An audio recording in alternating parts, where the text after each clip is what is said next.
नमस्कार बंधुरा टीएसपी कुकिंगे सकलके शुभेच्छा जानाई। आज के आमी आपनादेरके चटपटा माखना चाट बानिये देखाबो। आपनारा सम्पूर्ण पुरो भिडियोटा देखुन।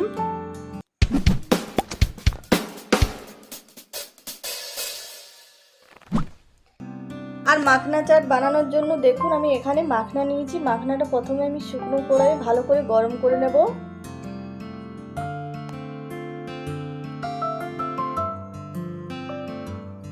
আর খুব ভালো করে গরম করে নিয়েছি। এবারে ঢেলে নিচ্ছি একটা পাত্রের মধ্যে।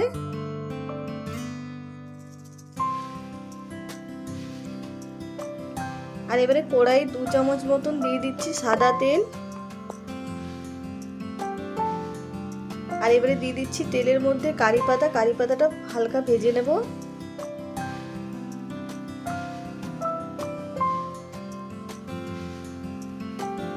কারি পাতাটা দেখুন ভেজে নিয়েছি। এবারে ওই তেলের মধ্যে আমি দিয়ে দেবো লঙ্কার গুঁড়ো,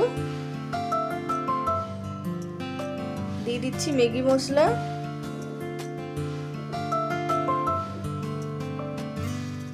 আর এবারে যে মাখনাটা গরম করে নিয়েছি সেই মাখনাটা দিয়ে দিলাম আর ভালো করে মিশিয়ে নেব।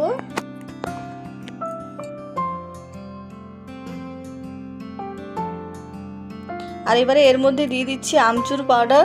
1 চামচ মতন আমচুর পাউডার দিয়ে দিলাম আর ভালো করে মিশিয়ে নিলাম আমচুর পাউডারটা। এবারে দিয়ে দিচ্ছি টমেটো সস।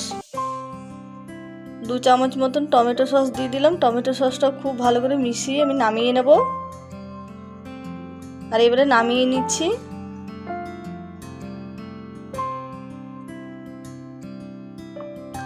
আর এবারে এর মধ্যে দিয়ে দেবো পরিমাণ মতো বিট নুন। আর নুনটা ভালো করে মিশিয়ে নেব। আর এবারে দিয়ে দিচ্ছি পেঁয়াজ কুচি আর দিয়ে দিচ্ছি কাঁচা লঙ্কা কুচি। আর ভালো করে মিশিয়ে নিলেই দেখুন হয়ে গেল মাখনা চাট। আর এটা দেখতে যতটা সুন্দর হয়েছে খেতেও ততটাই ভালো হয়েছিল। বন্ধুরা আপনারা বাড়িতে এরকম মাখনা চাট বানিয়ে খাবেন, খেতে দারুণ লাগে। আর আজকের ভিডিওটা পছন্দ হলে প্লিজ লাইক শেয়ার কমেন্ট করবেন। যারা নতুন দেখছেন তারা অবশ্যই সাবস্ক্রাইব করে আমার পাশে থাকবেন। আর একবার এই মাখনা চাট খেলে সারা জীবন মুখে লেগে থাকবে। এটা খেতে এতটাই টেস্টি হয় বন্ধুরা।